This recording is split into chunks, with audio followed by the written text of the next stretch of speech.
Kunle stood at the altar, his heart pounding with excitement as he watched his bride walk toward him. The whole hall was filled with admiration, except for one person. His sister, Tenny, sat motionless, her nails digging into her palms. She had uncovered a secret that could shatter this perfect moment. But if she spoke now, she would lose Kunle forever. If she stayed silent, she would watch him walk into ruin. Either way, tonight would change everything. Tenny's breath came in short, sharp bursts as she wrestled with the decision. The weight of the secret threatened to crush her, but she had to stay calm. Her mother, seated beside her, squeezed her hand, mistaking her tension for mere wedding day emotions. Kunle's bride, Ada, reached the altar, her smile radiant. Kunle lifted her veil with trembling fingers, his eyes filled with pure adoration. The priest began to speak, but Tenny barely heard the words. Her mind spun with memories of what she had discovered just last night. An envelope tucked away in Ada's drawer, filled with documents that revealed her true intentions. The vows were being exchanged now. Tenny felt her pulse quickening. She could not let this happen. "Speak now or forever hold your peace," the priest intoned. Silence. Tenny stood. The entire hall gasped as heads turned toward her. Kunle's brows furrowed in confusion. "Tenny, what are you doing?" Tenny swallowed hard, her voice shaking. "Kunle, I need to talk to you. Now." Ada's smile faltered. "Can this wait?" she asked sweetly. That there was a sharp edge to her voice. Tenny turned to her brother. "Please, just a moment. Trust me." Kunle hesitated, glancing between his bride and his sister. The tension in the air was suffocating. "Tenny," he said, his tone warning. "This better be important." Tenny's hands trembled as she held out the envelope. "If only you knew, Kunle. If only you knew her real plan." Kunle stared at the envelope in his sister's shaking hands. The entire hall was silent. Even the air seemed too still. Ada tightened her grip on Kunle's arm. "Please, Kunle," she whispered, her voice laced with urgency. "Don't let her ruin our moment."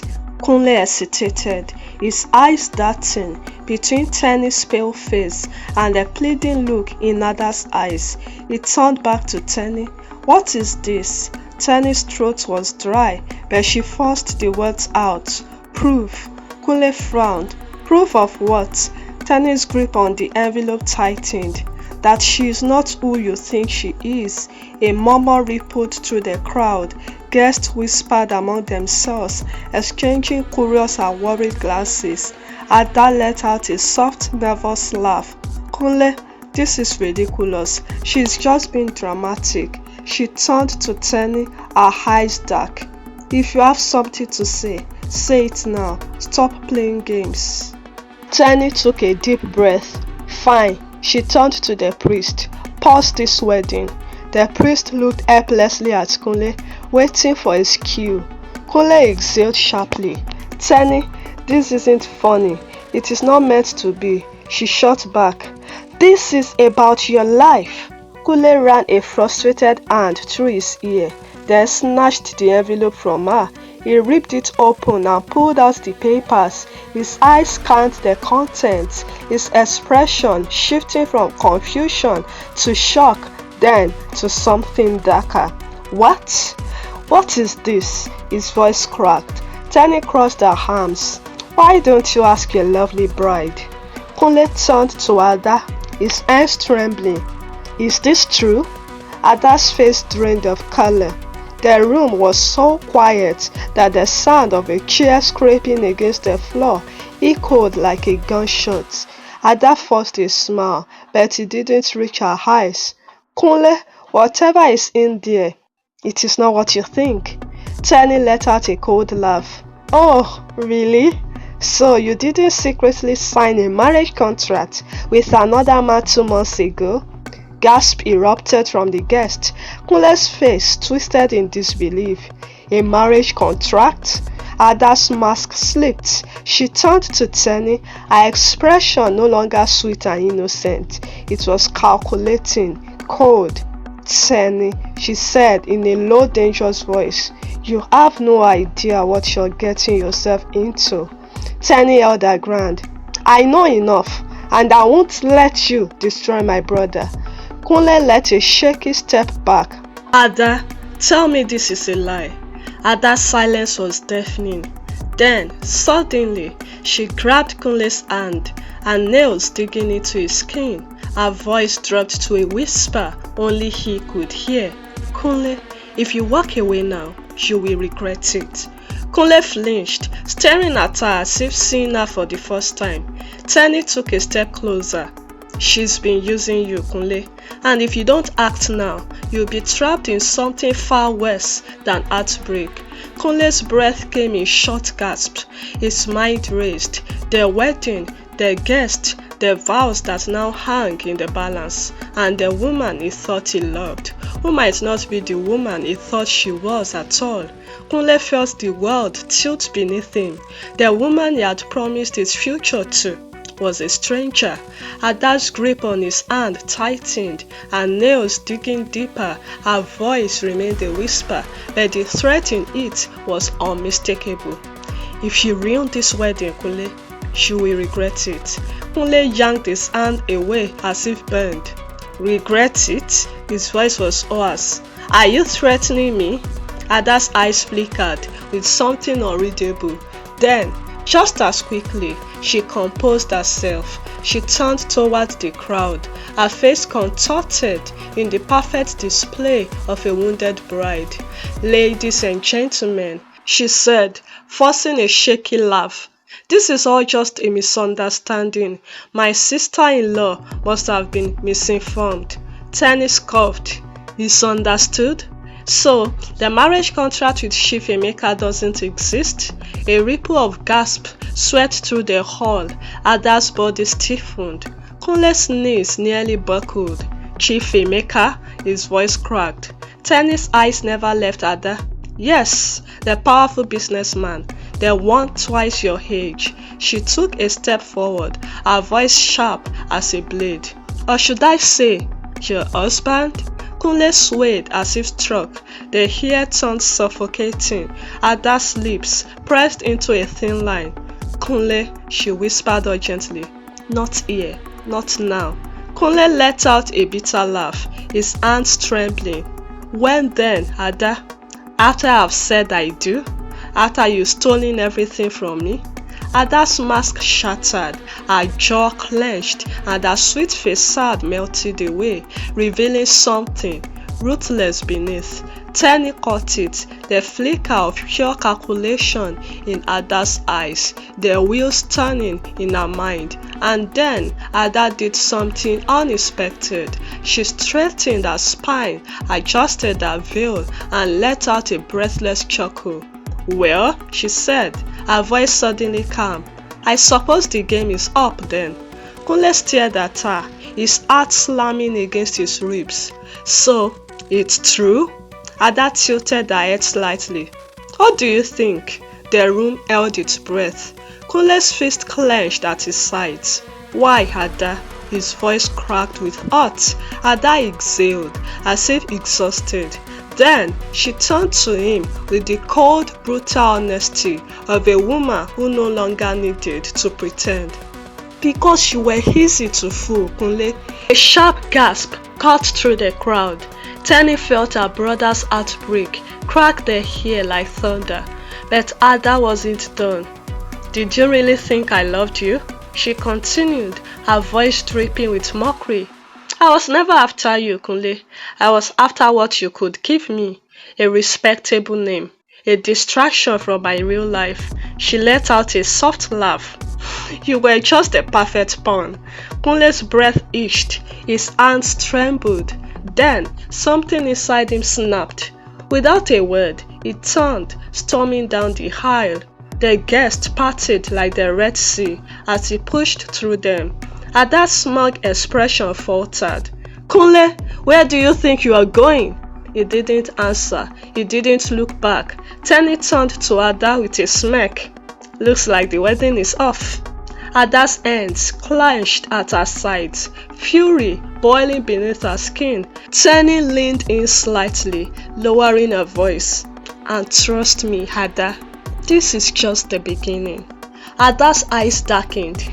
You have no idea what you've done, Tenny. Tenny's smile widened. Oh, I know exactly what I have done. Ada's mask was gone now, fully replaced by something much more dangerous. The wedding was in ruins, but Tenny had a feeling the real war was only just beginning. Kunle pushed through the double doors of the wedding hall, his vision blurred with anger and betrayal. He needed air, he needed to breathe. But before he could step outside, a firm hand grabbed his arm. Tenny, he gasped, turning around. His sister's face was set like stone. You can't just walk away, Kunle. Not yet. Kunle shook his head. I can't be in there. His voice broke. I was about to marry a woman who... He swallowed, the weight of reality crushing him. Tenny's eyes were sharp. I get it, but you don't understand, Kunle.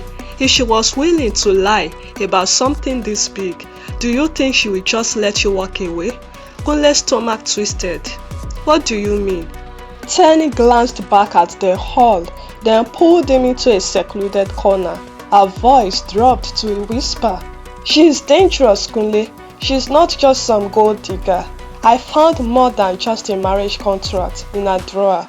Kunle's pulse pounded. What are you saying? Tenny exhaled, her eyes darting around to make sure no one was listening. Ada has been involved with some powerful people.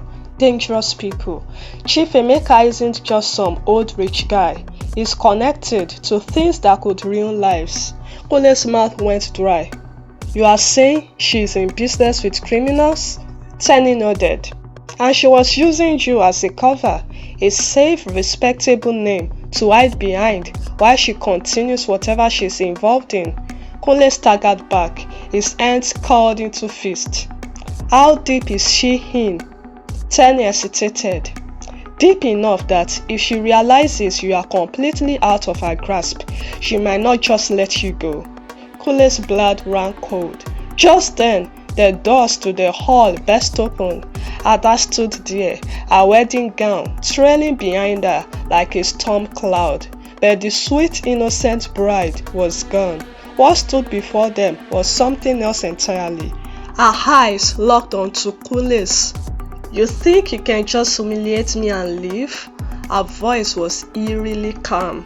Kunle straightened, trying to mask the chill crawling up his spine.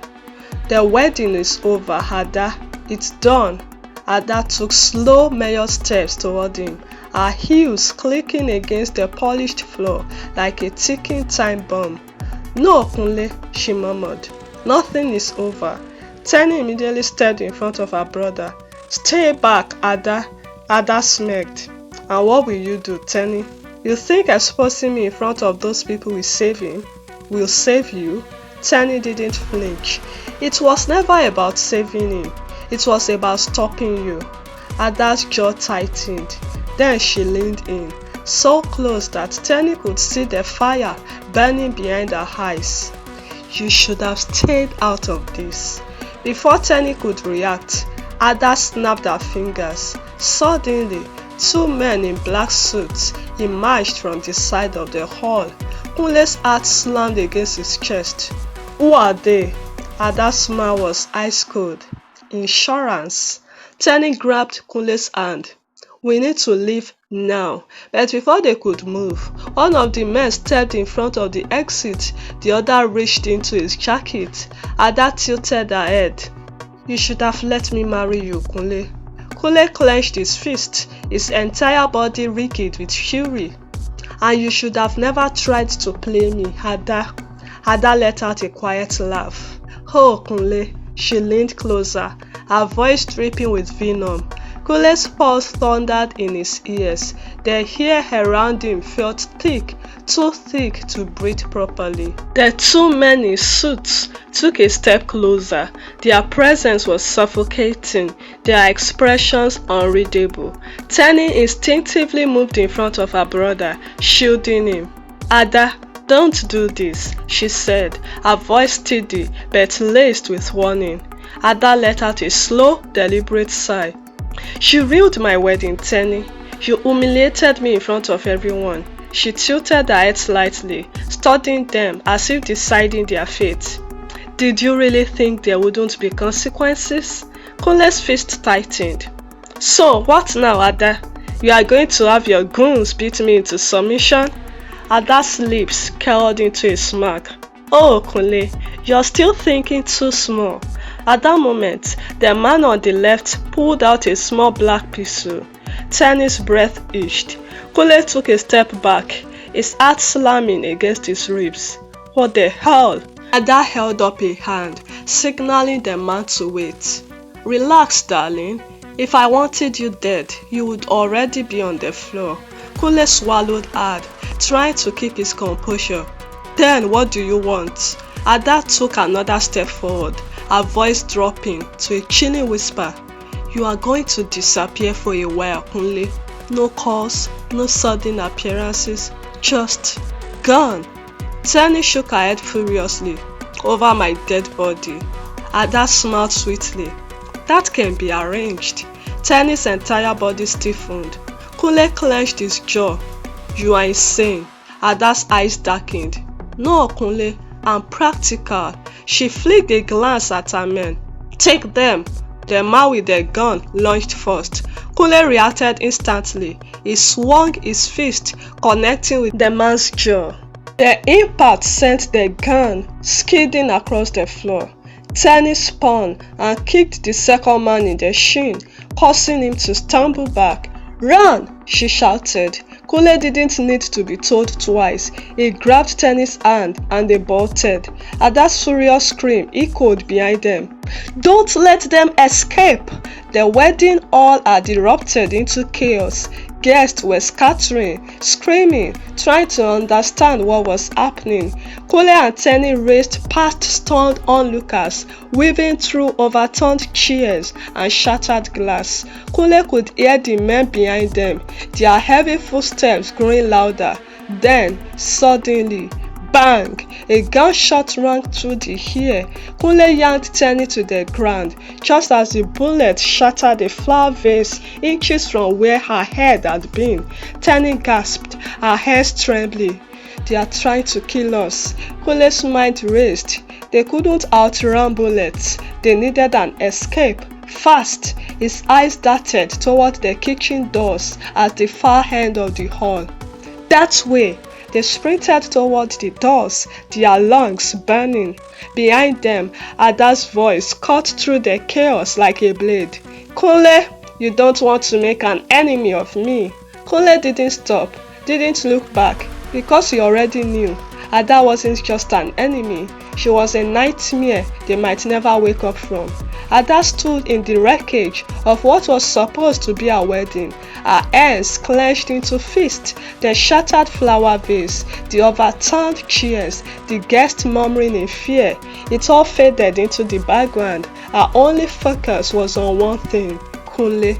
She exhaled sharply, smoothing down the lace of her wedding gown, though her fingers trembled with barely contained rage. Kunle was supposed to be hers. The plan had been perfect, and then Tenny ruined everything. A slow clap echoed behind her. Ada turned, her jaw tightening as a tall, well-dressed man stepped out from the shadows of the hall. Chief Emeka.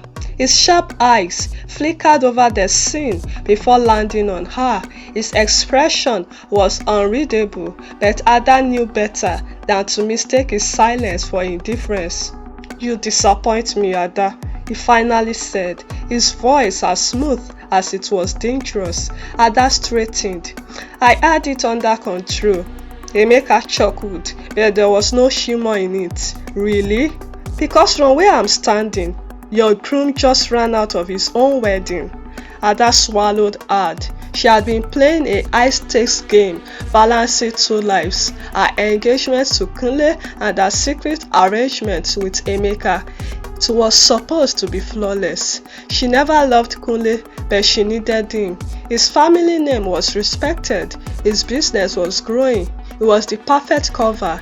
A man too naive to suspect that the woman he loved was not who she claimed to be. With Kunle, she could have stepped out of the shadows of her past, away from the whispers of her old life. She could have become a respectable wife while keeping the power and money flowing behind the scenes. But now, everything was falling apart. Ada turned to Emeka, keeping her voice steady. I can fix this. Emeka's eyes narrowed. I hope so, because I don't tolerate failure. Ada felt a chill run down her spine. Emeka was not a man one would simply walk away from. He had invested too much in her. He had protected her, taught her the art of deception, giving her access to a world of power. In return, she was supposed to deliver. A strategic marriage to Kunle was just the beginning. With his name, she could influence business deals, push agendas, and funnel money where it needed to go. Kunle had no idea how much danger he was in, how valuable he was to forces far beyond his understanding, and now, because of Tenny, he was running straight into the unknown. Ada's nails dug into her palms. Tenny had underestimated her. Kunle thought he could escape, but Ada wasn't finished yet. Not even close. She turned back to Emeka, her expression hardening. Give me a day. I'll find him. Emeka studied her for a long moment before giving a small nod. You have until tomorrow. After that, I will handle it myself. Ada didn't flinch. She had expected no less. As Emeka walked away, Ada turned to one of her men. Find out where they went. I want Kunle back before morning. The man nodded and disappeared into the crowd. Ada exhaled and forced a small smile, stepping forward to reassure the worried guest. She played the role of the heartbroken bride perfectly, tears shimmering in her eyes, voice shaking just enough, but deep inside, she was already planning her next move. Kunle thought he was free. Tenny thought she had won. They were both wrong. Ada would have the last word. And when she did, there would be no escape. Kunle and Tenny pressed into the night as they slipped away from the chaos of the wedding hall. The cold air hit them like a shock, and every footstep on the empty street amplified their fear. Keep moving, Kunle, Tenny urged, her voice low and determined as she scanned the darkness behind them. Every distant sound, whether a stray dog's bark or a muffled football, set their nerves on edge. Kunle's mind churned with conflicting emotions, the sting of betrayal, a growing dread of Ada's threat, and the desperate need to understand what he had been caught up in. Tenny, where are we going? We can't keep running forever, he panted, his eyes darting to the dark silhouettes that lined the street. Tenny tightened her grip on his arm. I know a place, a safe house. It's not far, and it's hidden away from here. We can rest, figure out our next move, and maybe even call for help. They veered into a narrow alley, the clamor of chaos behind them, gradually fading into a haunting memory. Every shadow and echo reminded Kunle that Ada's men were still out there, hunting for them. With each step, the enormity of Ada's treachery sank deeper into his heart. He had been nothing more than a pawn in a dangerous game, a cover to elevate her ambitions, all while ensnaring him in a web of deceit. As they reached an old iron gate, obscured by overgrown vines, Tenny paused, pulling a small worn-out key from her pocket. This is it, she whispered, unlocking the gate that led to a quiet courtyard. Beyond it lay a modest converted apartment hidden in a dilapidated building that once bustled with life but now offered only silent refuge. Inside, the room was dimly lit by a single flickering bulb. Tenny quickly secured the door, and for a few heartbeats, all they had was the oppressive silence, a brief interlude from the storm outside. Kunle leaned heavily against the cool wall, his thoughts a tangle of regret and shock. Peering out through a grimy window, Kunle spotted figures patrolling in the distance. "They are still after us," he murmured, his voice barely audible. "Ada isn't going to stop until she gets what she wants." Tenny's eyes hardened. "I know, and we can't let her win." She paced briefly before continuing. "We need to figure out our next step. Someone must know about Emeka and his network. If we can contact them, maybe we can expose Ada and stop her for good." Kunle swallowed, the realization that his life had been hijacked by forces far more dangerous than a broken engagement settling him. "I thought marrying Ada would be my future," he said bitterly. "Now I see it was a trap from the start." In that small suffocating room, surrounded by the echoes of a life turned upside down, the siblings resolved to survive the night. Their escape was only the first chapter in a far larger perilous story, a story where Ada's cold ambition and hidden alliances threatened not only their lives but the very future Kunle had once believed in. As the night deepened and the distant sound of pursuit faded into an uncertain lull, Kunle and Tenny steeled themselves for the challenges ahead, knowing that every moment of calm was merely the eye of the storm before Ada struck back. Kunle and Tenny barely had time to catch their breath in the safe house when the oppressive silence was shattered by distant engine roars and furtive whispers outside. They exchanged a glance. Each second outside could be perilous. Inside the cramped apartment, the faded wallpaper and the single flickering bulb did little to dispel the chill that crept into their bones. Kunle's hand still trembled as he tried to piece together the fragments of his shattered future, while Tenny's mind raced with the implications of Ada's reach. Just then, Kunle's phone vibrated with a text. The message was terse. "I'm nearby. Meet me at the old market square. Trust none. Uche." Tenny's eyes narrowed. "Uche, the journalist?" she whispered, half in disbelief, half in hope. He was known for his fearless investigations into corruption, and if anyone had debts on Emeka's network, it was him.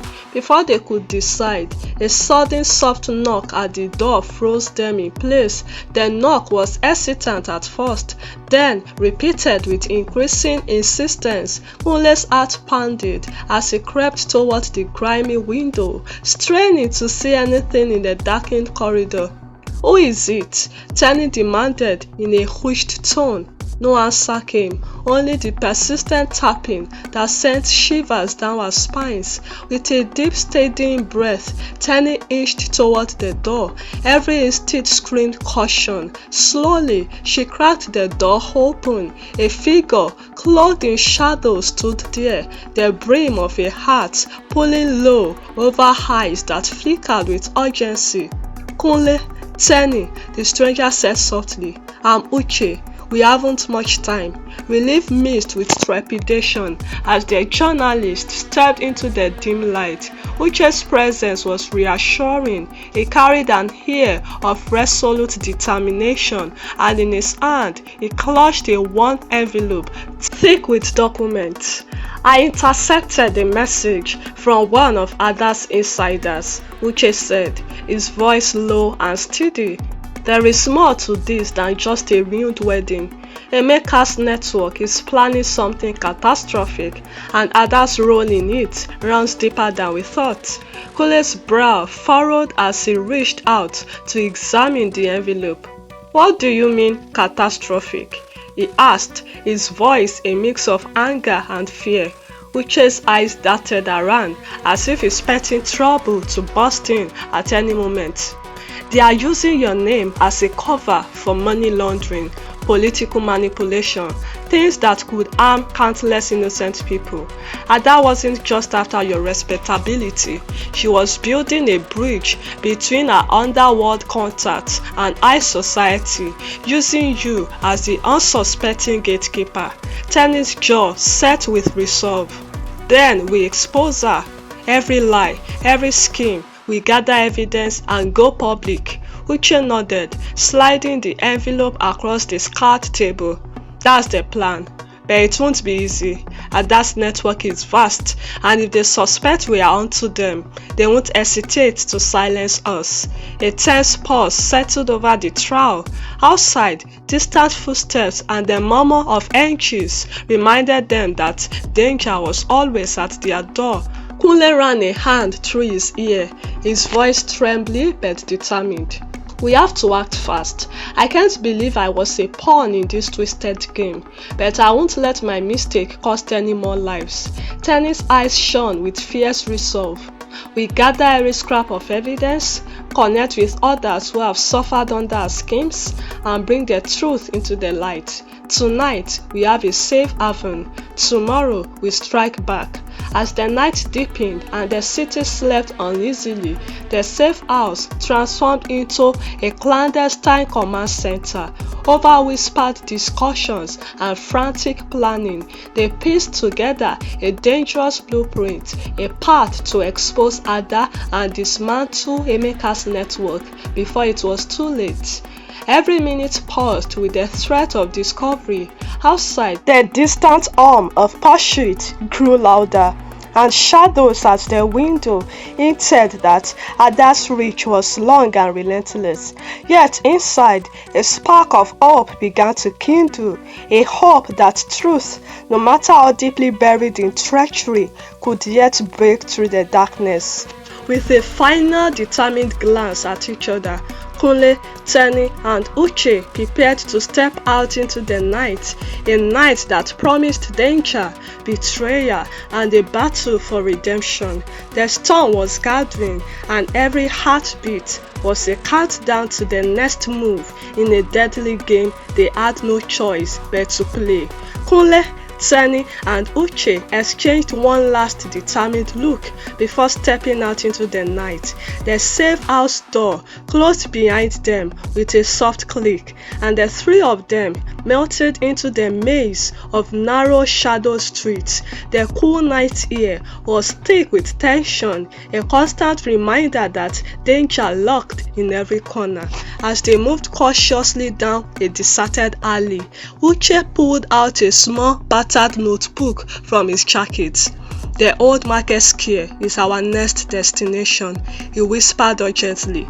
"There is a contact there, someone who witnessed Ada's last meeting with a key player in Emeka's network. This person has vital evidence." Kunle's eyes narrowed with resolve as he adjusted his pace to match theirs. "We can't afford any mistakes," he murmured. "Ada's men are out there somewhere, and if they catch wind of us, we won't have another chance." Tenny led them through twisting back streets, her senses straining for any sign of a tail. Every distant footstep and the soft hum of an engine in the dark set her nerves on edge. At one point, she halted abruptly, pressing a hand against the cool brick wall. "I think someone is watching us," she murmured, her eyes scanning the shadows. They crouched behind a stack of old crates as a black sedan cruised slowly past. The vehicle's headlights sliced through the darkness, and for a heartbeat, time seemed too slow. Kunle's heart pounded in his ears, and he clutched Tenny's arm. After what felt like an eternity, the sedan turned a corner, swallowed by the night, leaving the trio in a fragile silence. Once the threat had passed, Uche led them onward until the distant, echoing sounds of a bustling market reached their ears. The old market square, long abandoned by daytime shoppers, now carried an eerie quality under the moonlight, a patchwork of flickering street lamps and silent stalls casting deep, uncertain shadows. They approached a small stall tucked away behind a cluster of shuttered shops. A weary figure, draped in a threadbare jacket and a worn cap, waited with a look of apprehension that quickly turned to relief as he saw Uche. "You made it," the man whispered, glancing nervously over his shoulder. "I couldn't risk meeting in broad daylight." Uche nodded briskly. "We need everything you have on Ada's last rendezvous," he said, sliding the battered notebook forward. "Now." The contact ends shook as he riffled through a small envelope, pulling out several crumpled documents and a flash drive. "This is all I managed to get before I had to run," he explained. "Ada met with someone with power and money. I overheard enough to know they were discussing a shipment of funds, one that could finance more than just personal luxuries. It's bigger than any of us imagined." Kunle's face paled as he listened. "Are you saying she's laundering money, manipulating politics?" he asked, his voice barely more than a whisper. The contact nodded, his eyes darting around. "She's using your name as a cover, Kunle. Everything you thought was just a romantic mistake was part of a grander scheme. They are moving funds between offshore accounts, bribing officials, even influencing elections." Tenny clenched her fist. "This is insane. We have to expose her before more people get hurt." Uche's expression hardened with determination. "We will compile all this evidence and go public, but first, we need to stay up their radar." He paused, glancing at a digital watch. "Ada's network won't sit back while we dig into their secrets. We have to move, now." Before they could gather their things, a low rumble of an engine vibrated through the square. In the dim glow of a flickering street lamp, a sleek black car slowly pulled up at the far end of the market. Its windows were tinted, concealing the occupant, and the unmistakable horror of menace was evident. "Time is running out," Uche said, his voice tight with urgency. "We need to vanish before they close in." Kunle grabbed the flash drive, his hand still trembling as he turned to Tenny. This is our chance to finally see Ada's true face and to stop her." Tenny nodded, her eyes filled with a mixture of fear and fierce determination. "We can't let her get away with this, not with so many lives at stake." With their evidence in hand and the weight of their new mission pressing down upon them, the trio melted into the night once again. The abandoned market square receded into the distance as they navigated a labyrinth of side streets, the threat of pursuit never far behind. Every whispered conversation and every rustle in the dark was a reminder that Ada's network was vast and that their every move was being watched. In the silent depths of the night, as the city slept unaware of the storm brewing beneath its surface, Kunle, Tenny, and Uche knew that the coming days would be a battle, a dangerous game where truth was the only weapon and survival meant outsmarting an enemy who would stop at nothing to protect our empire. Their escape was just the beginning of a relentless pursuit for justice, and the countdown to Ada's reckoning had already begun.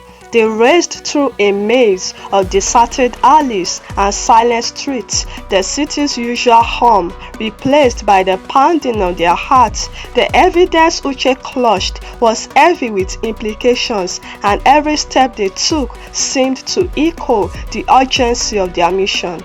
"We can't stop now," Uche whispered as they ducked into another narrow side street, glancing back. Ada's smell will be closing in any minute. Kunle's eyes darted to the darkness behind them. That black car, They haven't lost us yet. His voice trembled between anger and fear. The betrayal he felt cut deep, not just for the ruined wedding, but for the life he thought he knew. Tenny's grip on his arm was firm and unyielding. We will lose them if we stick to the back roads. I know someone who can help. A friend at the old customs office has been investigating these offshore accounts. He can verify our documents. With no time to waste, the trio veered off the main street and slipped into an abandoned industrial district. Under the pale glow of a solitary street lamp, they found a battered service van parked inconspicuously near a rundown warehouse. The driver, a lean man with tired eyes, nodded at Tenny when she mentioned the name of their contact. Inside the van, the air was thick with cigarette smoke and tension. As the vehicle rambled away, Uche spread out the documents on a cracked vinyl seat. Ada's network isn't just laundering money, he murmured. They are funneling funds to bribe officials, rig elections, the whole apparatus of corruption. And your name, Kunle, was supposed to be the linchpin, the facade that legitimized it all. Kunle ran his hands over the papers as if trying to erase the betrayal with sheer force. I was a fool, he whispered. But even as regret battled with resolve in his eyes, a fire had ignited inside him, a determination to right the wrongs that had ensnared him. The van's destination was a discreet safe house on the outskirts of the city, a nondescript building hidden among warehouses. There, in a sparsely furnished room, with a single lamp casting long shadows on the walls, they met Samuel, the customs officer Tenny had mentioned. His cautious gaze shifted between them as he reviewed the documents. These numbers don't lie, Samuel said slowly, a note of grim satisfaction in his voice. Ada and Emeka have been siphoning off millions through shell companies and bribed contracts. If you can get this to the right people, it will blow the entire network wide open. Before they could plan their next move, a low rumble of engines echoed outside. Samuel's eyes narrowed. You are not the only ones interested in these papers. Kunle's breath itched. Are they following us? Samuel checked the window and nodded, his tone urgent. Ada's men have eyes everywhere. We need to move fast. In that cramped safe house, with evidence that could topple an empire and the looming threat of Ada's relentless pursuit, the trio realized that the coming hours would decide not only their fate, but the future of countless innocents caught in the crossfire. Kunle, Tenny, and Uche exchanged determined glances. The night's chill was no longer just the cold, it was the weight of a dangerous truth. Outside, footsteps and angels signaled that the storm was closing in.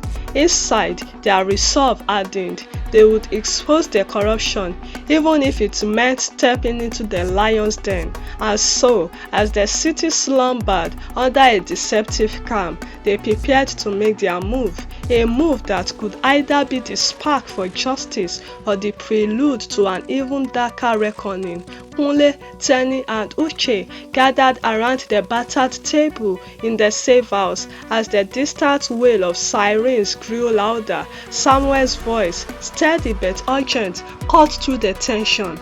Federal agents are en route. They've intercepted Ada's call for backup. This is our moment. Every eye in the room flickered to the door as it suddenly burst open. Ada's enforcers, faces masked in cold determination, flooded in. In that cramped space, a standoff ignited, a tense silence shattered by the rapid shuffle of feet and whispered orders. Kunle clutched the evidence tightly, his heart pounding with a mix of terror and resolve. Tenny moved swiftly to secure the document, while Uche readied himself for what might come next. Just then, the room was illuminated by flashing red and blue lights. Federal agents, armed and resolute, stormed in, their commands drowning out the chaos. Within minutes, the enforcers were overpowered and subdued. Amid the confusion, Kunle's gaze locked onto a figure emerging from the shadows, a woman whose eyes burned with fury and a hint of resignation. Ada stepped forward slowly, her expression one of defiant calm. For a heartbeat, time froze as her eyes met Kunle's, a silent reckoning for every betrayal, every lie that had led to this moment. Before any words could be exchanged, an agent advanced and cuffed Ada with crisp precision. Ada Okoro, you are under arrest for fraud, money laundering, and numerous other charges, he declared, his tone leaving no room for negotiation. Outside the safe house, the city's heartbeat shifted as Ada's network began to crumble under the weight of his own corruption. In the following days, a nationwide scandal unfolded as the evidence Kunle, Tenny, and Uche had risked everything to secure was laid bare for all to see. At a press conference held in a modest town hall, Kunle faced a sea of reporters. His voice, though heavy with sorrow, rang out with determined clarity. I was a pawn in a game I never knew existed, a game built on deceit and betrayal. Today, however, justice begins its course. I stand before you, not as a victim, but as a believer in truth. However painful it may be, we have exposed the network that corrupted our society, and now we must rebuild on the foundation of accountability and integrity. As Ada was led away in handcuffs, the final act of this treacherous saga closed. The empire she had built through lies and manipulation fell apart, its remnants scattered by the forces of justice. In the aftermath, Kunle and Tenny found themselves at a crossroad, each scarred by betrayal, yet united by the hope of renewal. Walking out of the courthouse together, Tenny gently placed her hand on Kunle's shoulder. We did it, she whispered, her voice a mix of relief and determination. We exposed the truth, and now we can begin to heal. Kunle managed a bittersweet smile as he looked toward the clearing sky overhead. The storm had passed, leaving behind the promise of a future where truth could no longer be hidden behind masks, and where the scars of the past might one day give way to hope.